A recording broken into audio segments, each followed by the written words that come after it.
Hello everyone, it's Mr. Wolfe here, and in this video I am going to be going over the first scenario in our Using Models with Interacting Systems packet. This is the one that's going to be on COVID-19. Right, and I'm going to video model this because I also want to kind of give you an example of what you're going to do when you video model this in class. All right, so I only have one sheet, and I believe you're only going to have one as well, so we're going to actually have to model this twice. Our first goal is just to model what's going to happen in the normal condition when we breathe in oxygen. All right, so by the way, the molecule of focus in this scenario, that's going to be oxygen. So that's what this red molecule is right here. And let's get our stage set. So by the way, these kind of small cells right here, those are going to be lung cells. All right, notice how they're really thin, allows the oxygen across them really quickly. Right here, it's going to just be gray or white for you, but I coded it in red. This is my capillary. All right, this blood vessel right here carrying blood, it's a microscopic blood vessel, and then a microscopic kind of like air sac is going to be the alveoli. This is the very ends of where the air will lead into your lungs. All right, so our first goal is to just explain what's going to happen here.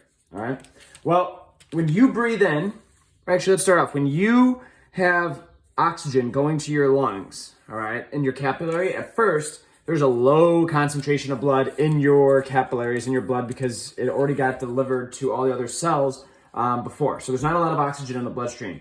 Now, when you breathe in, 20% of that is going to be oxygen. So we have a high concentration of oxygen in the alveoli. All right. So now we just have to think about, well, based on these concentrations, how are things going to diffuse? And things always diffuse from a high concentration to a low concentration. So the oxygen is going to move into the bloodstream.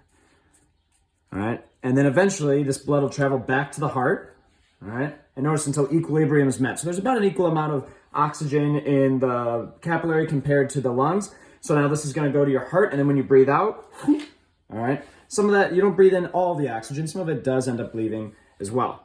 All right, so that's our first scenario. If we were to look at the box with the question, why does oxygen move the way that it does, that first bullet point, we answered it here. I noticed that we used our vocab here as well. So the next question is, well, what's the difference between the two scenarios? A normal condition compared to someone who has COVID-19 and unfortunately has developed pneumonia because of it.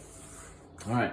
So pneumonia, all right, is a condition where fluid fills up in your lungs. All right. And this could be caused by COVID-19 amongst many other things. So this is just going to be the fluid that's filling up in someone's lungs right here. I'm representing it like this.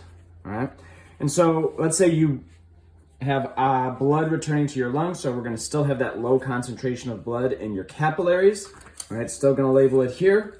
This is still my lung cell, and this is still my alveoli. All right. Now blood's going to, you're going to breathe in, and we're going to have oxygen come in and fill your alveoli. All right. But notice, all right, there's just not as much room for that oxygen anymore. Right? There's still a high concentration, right? But there's not as much room. So where are things going to want to go? They're still going to want to go from a high concentration to a low concentration. So they're going to diffuse into the capillaries, all right, until equilibrium is met. But notice, just because there just wasn't enough room or as much room for oxygen before, we're still going to have oxygen diffusion in the bloodstream, but it's not nearly as enough as there was before. All right, so that could definitely be a complication, an issue with someone who has pneumonia, possibly caused by COVID-19.